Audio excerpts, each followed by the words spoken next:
हम सहयोग में जब उस स्थिति में आते हैं तो हमें तो पता लगता है, वहां भी पता लगता है। अब मगर हम एक बात करना चाहेंगे कि हमें कई चीजों का पता नहीं होता कि इसको यूज कैसे करना है, इसका प्रयोग कहाँ करना है।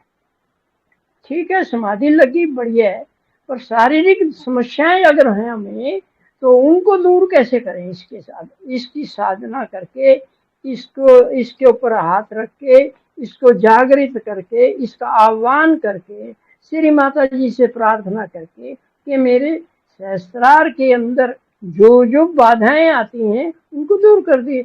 हम तो एक लाइन में ही बोल देते हैं, मगर आज हम इनको थोड़ा सा एलाबोरेट करके विस्तार से बताने का प्रयास करेंगे। पहला नंबर, अगर बेहोशी का दौरा पड़ रहा है तो ये सहस्त्रार का पॉइंट दबा दीजिए, ऐसे करके शक्ति दे दीजिए, हल्की हल्की धड़ महामंत्र बोल दीजिए, सहस्त्रार स्वामिनी का मंत्र बोल दीजिए, इट विल हेल्प। दूसरा, जिनको मिर्गी का दौरा पड़ा है वहां भी ये पॉइंट काम करता है। जिसको मिर्गी का दौरा पड़ा है, लोग बड़ा क्या क्या उल्टे सीधे काम कर, जूता सुंघाता है या पता नहीं क्या क्या करता है, छोड़िए। आपको जाके उसके सिर पे ऐसे रख के हाथ घुमा देना और साढ़ महामंत्र ले लेना, इट विल हेल्प। एक बात और है, आप डरिए मत कि मैं मेरे को बाधा पकड़ दे। पता नहीं, हमारे सहज में हमें भी शुरू में ऐसे ही सिखाया गया था कि दूसरे की बाधा आती है, मगर आप इतना स्ट्रांग बनो ना कि आपको बाधा पकड़े ही ना। आपका ध्येय क्या है? आप किसी की हेल्प करने जा रहे हैं तो उस रूप में करिए ना जाके। अब डॉक्टर लोग भी तो हैं, वो उनको क्यों नहीं पकड़ती भाई? हम यही सोच रहे हैं, उनको बाधा क्यों नहीं पकड़ती, उनको मिर्गी क्यों नहीं होती और दूसरे की। हालांकि मेडिकल साइंस भी बोलता है, सिंपैथी बोला उन्होंने कि एक अंग जो स्वस्थ है और दूसरा अंग उसी के पैरेलल है, वो बीमार है तो उसको भी इफेक्ट करेगा। ये हमने पाया, अगर लेफ्ट किडनी को प्रॉब्लम है तो राइट को भी होगी, लेफ्ट फेफड़े को है तो राइट को भी। तो इसको सिंपैथी बोला है मेडिकल साइंस में। ये है, परंतु आप अपने आप को इतना स्ट्रांग बनाइए, अपनी भावना को इतना स्ट्रांग बनाइए कि आपको प्रॉब्लम ही ना आए। अगली बात, ये अगर इस तरह की बातें करने लगे वो तो लंबा हो जाएगा। अगर कान में आवाज आ रही है तो भी ये काम करेगा। यहाँ भी एक पॉइंट हमने यहाँ भी बताया आपको, ये यहाँ कान के अगली तरफ ये छोटा सा कान होता है, इसके अगली तरफ एक खड्डा होता है। ऐसे करेंगे तो ये यहाँ पर एक हमारे जा का कॉर्नर है, वो ऊपर नीचे होता है। इसके बाद अगर कोई चलते वक्त या खड़े हुए असंतुलन, इम्बैलेंस हो जाए, चलता डगमगाता है, चलता हुआ गिर पड़ता है या ऐसे डगमगा रहे है, तो उस वक्त भी ये काम करेगा आपका। उसको कहो या उसको करवाओ, रोज कराओ तो वो ठीक हो जाएगा। और यहाँ एक चीज और है, अगर किसी को वो चक्कर आ रहे हैं तो कान के ऊपर सीध में जाके यहाँ दोनों हथेली रख के यहाँ से ऐसे मसाज करेंगे। ऐसे मान लो किसी को हो रहा है, उसको बताइए ऐसे करिए भाई,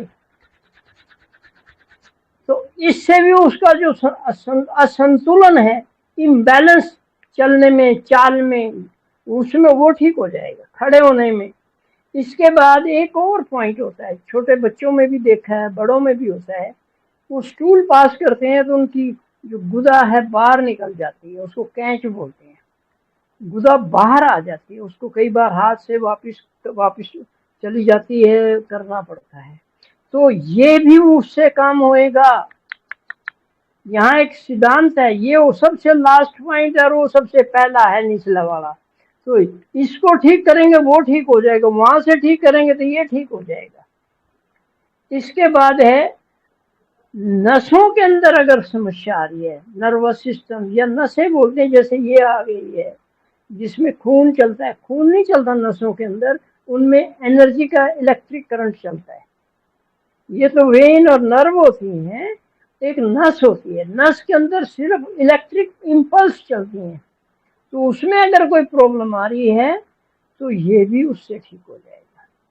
फिर कईयों को पार्किंसन की, जिनके हाथ पैर कांपने लगते हैं, ये समय लेगा, परंतु ये सहस्त्रार उसका भी भला कर सकता है। करना किस भाव से, कितने दिन करता है, ये उसके ऊपर है। फिर किसी को शॉक लग गया, एकदम धक्का लग गया, किसी की डेथ होगी, बेहोश हो जाते हैं, उस वक्त ये पॉइंट बहुत काम करते हैं। फिर ये यहाँ जगदम्बा का, जिसको हम बोलते हैं स्टर्नम बोन, यहाँ पर ऐसे करते हैं, ये भी बहुत बड़ा काम करता है।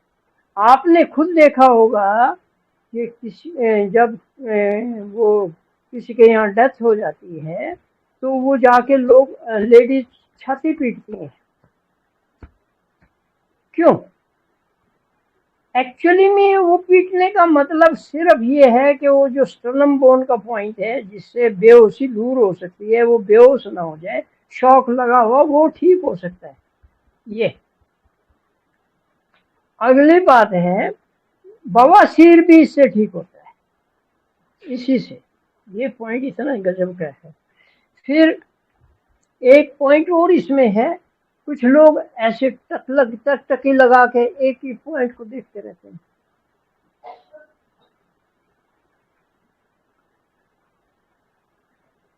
टकी लगा के देखेंगे तो भी इससे लाभ होगा। बच्चों में मिलता है, कई लोगों को होता है, वो बीमारी है, घातक नहीं है पर है बीमारी। फिर बेचैनी बहुत हो रही है, जैसे अभी एक बहन बोल रही थी, ये काम कर लेने आपके पास है वो साधन, अब नहीं पता, वो अलग बात है। इसके बाद है, जब हमें भुलक्कड़ हो जाए, भूल जाए चीजों को, तो भी ये काम करता है। इसके बाद एक चीज और बड़ी बात है, हर व्यक्ति पर शक करना, शक्ति जो हो जाता है, पता नहीं क्या बात कर रहे हैं, मेरे बारे में कर रहे हैं, क्यों कर रहे हैं, क्यों गुनगुन आपस में बात गिटमिट कर रहे हैं, वो शक वाला है। जैसे इसमें गृहस्थी नाश हो जाती है लोगों की। किसी को मैडम को है तो भी गृहस्थी न, आदमी को है तो भी नुकसान हो जाएगा। उससे बचने के लिए सहस्त्रार है भाई आपके पास। इसके बाद मेरे को कई बार भाई बहन पूछते हैं कि भाई हमें तो स्वाद नहीं आ रहा, जीभ का स्वाद ही चला गया। आप सहस्त्रार को जागृत कर लो ना, दबा लो इसको, इसकी सेवा कर लो, रगड़ लो इसको, तेल लगा के मसाज कर लो यहाँ, तो वो स्वाद भी ठीक हो जाएगा। इसके बाद हमारा आता है पार्किंसन, वो हमने बता दिया पहले, पार्किंसन। और पार्किंसन के लिए ये देखिए, हमने यहाँ एक लाइन लगाई है, इस पे भी मसाज करेंगे तो भी ठीक होगा। यहाँ ये पॉइंट हमने यहाँ दिखाया है, ये भी पॉइंट वही है सहस्त्रार का, यहाँ पर सहस्त्रार है, तो ये हो जाएगा। तो एक चीज और नोट करी होगी आपको, कई लोगों की स्नैप फिंगर बोलते हैं, वो ऐसे बंद हो जाती है, ऐसे खुलती नहीं है, ठक करके खुलती है, ऐसे करके खुलती है, ऐसे स्नैप फिंगर्स बोलते हैं। थंब और ये उंगलियां ऐसे हो जाती हैं उसमें, ऐसे। उसके लिए भी ये काम करेगा। उसके लिए एक यहाँ हार्ट का पॉइंट भी है, उनको जिनको ये हार्ट की प्रॉब्लम है उसको भी लिए भी ये काम करेगा। तो इस प्रकार आज हमने ये कुछ पॉइंट्स आपके साथ डिस्कस किए हैं कि हम सहस्त्रार को जागृत तो कर लेते हैं, पर हमें ये नहीं पता होता है और क्या क्या फायदे क्या होंगे। मुझे उम्मीद है आप सबको इसका बेनिफिट होगा, सभी को होगा। अब एक पॉइंट और हम आपसे डिस्कस कर लेते हैं। बहुत भाई बहन बोलते हैं कि भाई मेरे को गांठ बन गई है, फिब्राइड बन गई है, ये कई जगह बनती हैं, सारे शरीर में भी बन जाती हैं, यूट्रस में बनती हैं, तो जो हमारे पेट की नाड़ी है उसमें बनती हैं, गले में बन जाती हैं। तो ये सारी चीजें आज हम आपको इसके बारे में एक ही पॉइंट बताएंगे, वो करके आप ठीक हो सकते हैं। ये देखिए,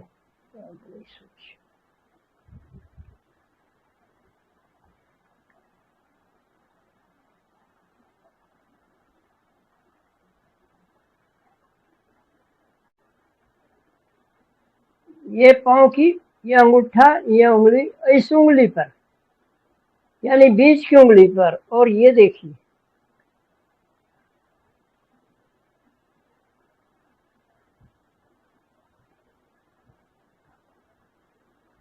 मैं दूसरे ढंग से दिखाता हूँ।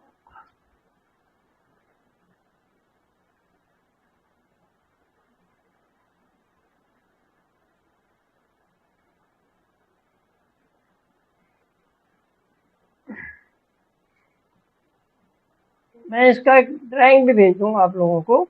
ये देखिए, अगर आ रहा है, नजर आ रहा है तो ये पाँव की पहली अंगूठे के साथ वाली उंगली छोड़ के अंगूठे की साइड में यहाँ पर होता है ये पॉइंट। तो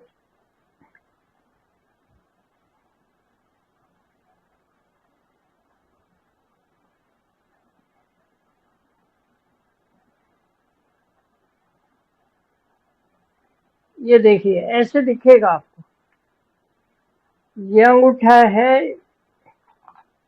एक दो, ये तीन, बीच की उंगली जिसको नाभि की उंगली भी बोलते हैं, यहाँ स्वादिष्टान की माँ ने बताया है। इस उंगली पर अंगूठे की साइड में नाखून के नीचे, मैं हाथ पे दिखा देता हूँ, वहां इजी समझ में आ जाएगा आप लोगों को। ये देखिए, ये हमारा दोनों तरफ है वो, ये अंगूठा, ये ये हमारी उंगली है, यहाँ स्वादिष्टान है अगर साइज के हिसाब से। इस नाखून के यहाँ पर ये देखिए,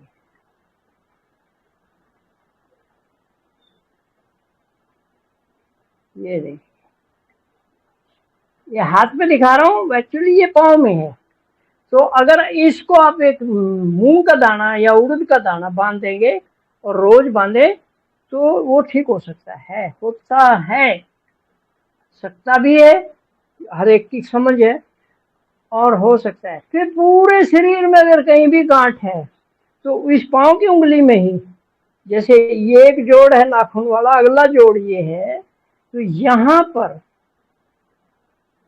ये देखिए, ये यहाँ लगाएंगे तो पूरे शरीर में कहीं भी गांठ, किसी प्रकार की फोड़ा है, फुंसी है, फिब्रॉइड है, ये सब ठीक हो सकता है। तो ये आ गया। दूसरा हम आपको इसमें बताएं, पेट में निचले हिस्से में गांठ है या पेट टाइट हो रहा है, वो भी इससे ठीक हो जाएगा। फिर हमारी जो वेन्स हैं, नसें हैं जो टांगों की हैं, जैसे नसें फूल गई हैं, नसों में दर्द हो रहा है, वेन्स के अंदर जो नर्व्स के अंदर, सॉरी नसों के अंदर जिनमें खून बहता है, खून की नाली में, वेन और आर्टरीज में अगर समस्या है वो इससे ठीक हो जाएगा। अब अगली बात है मेन याद रखने की, अगर लीवर बड़ा हो गया, टाइट हो गया, फोड़ा हो गया, तो वहां यही पॉइंट काम करेगा। फिर इसके बाद पैंक्रियाज में, जिसमें इंसुलिन बनती है, जिसके कारण शुगर का गड़बड़ हो जाता है, तो वहाँ ये उसको भी ठीक करेगा। वो उसमें कोई भी गड़बड़ उसमें आई, वो टाइट हो गया, सख्त हो गया, या सूज गया, या उसमें फोड़ा हो गया, तो उसको भी दूर करेगा। फिर किडनी के अंदर, अगर दोनों किडनियों के अंदर कोई प्रॉब्लम आ रही है तो वहां भी ये पॉइंट आपका बहुत जबरदस्त काम करता है। इसके बाद स्प्लीन, सिल्ली, हमारे पास गुरुओं का तो है ही, मैं पॉइंट की बात बता रहा हूँ, मैं इनके गुरुओं का भी बता दूंगा आपको। स्प्लीन पे मोजेस है, और यहाँ स्प्लीन पे यही दाना लगाने से, ये पाँव में, पाँव की उंगली में, तो स्प्लीन मेगाली हो गया, वो सूज गई है, बड़ी हो गई है, या उसमें कोई प्रॉब्लम आ गई है वो ठीक हो जाए, गांठ होगी, कड़ा हो गया, वो सब ठीक हो जाएगा। इसके बाद है आपका जो अंतड़ी हमारी ऐसे जाती है, ये पेट के अंदर से लेफ्ट साइड में, यहाँ पर पाइलोरिस होता है, जहाँ हमारा फूड खाने के बाद में जाता है वहां रुकता है। तो वो पाइलोरिस में अगर कोई प्रॉब्लम आ गई है, ये अंग्रेजी का शब्द है, तो वहाँ मोड़ पे होती है वो, यूं पहले हमारी पेट की नली में, खाने वाली नली में नीचे, जो यहाँ से नीचे जाती है, उसमें अगर गड़बड़ हो गई है वो ठीक कर देगा। फिर इसमें बाइल बन गया, पित्त ज्यादा बन रहा है, वो उसको ठीक करेगा। फिर इसके बाद हमारा जो यूरेटर है, पेशाब की नाली में जो प्रॉब्लम आ गई वो ठीक हो जाएगा। और उस इनके अंदर कहीं गांठ स्कार बन गया, कट गया ये, तो वो भी इससे ठीक हो जाएगा। फिर मूत्र नली सिकुड़ गई है, उसका सुराख कम हो गया है, तो वो भी इससे ठीक होएगा। इसके बाद आंतों के अंदर अगर ये गड़बड़ कर रही हैं, वहां भी गांठें बन जाते हैं, पॉलिप्स बोलते हैं उनको, छोटे छोटी, जैसे अंगूर के छोटी होते हैं ना, इसे छोटे छोटे अंगूर की तरह बन जाते हैं, उनको पॉलिप्स बोलते हैं। तो वो हमारी गंतड़ियों में होते हैं, और वो सारे ठीक हो सकते हैं। अंतों में होते हैं, पर वो जब बड़े हो जाए तो सब तंग करते हैं वो। फिर हमारी सिस्ट, गांठ को ही बोलते हैं, सिस्ट होगी ओवरी में, बच्चेदानी में, ओवरी बोलते हैं उसको। वहां पर अगर गांठ बन गई है तो इससे ठीक हो जाएगी। फिर हमारी किडनी में अगर गांठ बन गई, वो भी मैं पहले बता चुका हूँ। लीवर में भी सिस्ट बन गया, गांठ बन गई छोटी सी, ये फोड़े बन गए हैं, वो ठीक हो जाएगा। और लीवर में भी, और वेन्स के अंदर, जिनके अंदर गंदा खून बहता है, यानी प्योर खून नहीं, जिनमें गंदा खून बोलते हैं उनको वेन्स बोलते हैं, उनमें भी गांठ बन गए तो इससे ठीक हो सकती है। तो मेरे बहुत टाइम ले लिया आज आप लोगों का, उम्मीद है